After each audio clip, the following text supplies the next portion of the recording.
Отец Йоан Кронщадтски дълги години понасял смирено страшните хули и клевети на своя помощник, който бил протоиерей и ключар на храма Свети Андрей. Разбира се, отец Йоан можел спокойно да помоли Светия Синод, чийто член бил, да премести помощника му другаде, само че той на никого не се оплаквал и мълчал. След време се разболял и бил на смъртен одър. В тежка немощ се мятал и молил ту да го сложат в креслото, ту да го преместят в леглото.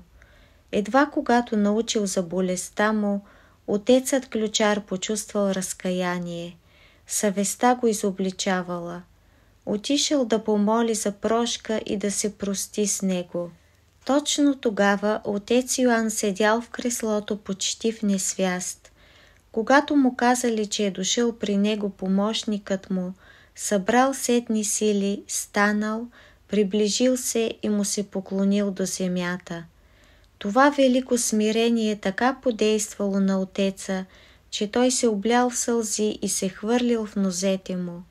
От тогава започнал да проповядва, че отец Йоан е велик Божий угодник, какъвто в църквата не е имало от времето на първите праведници.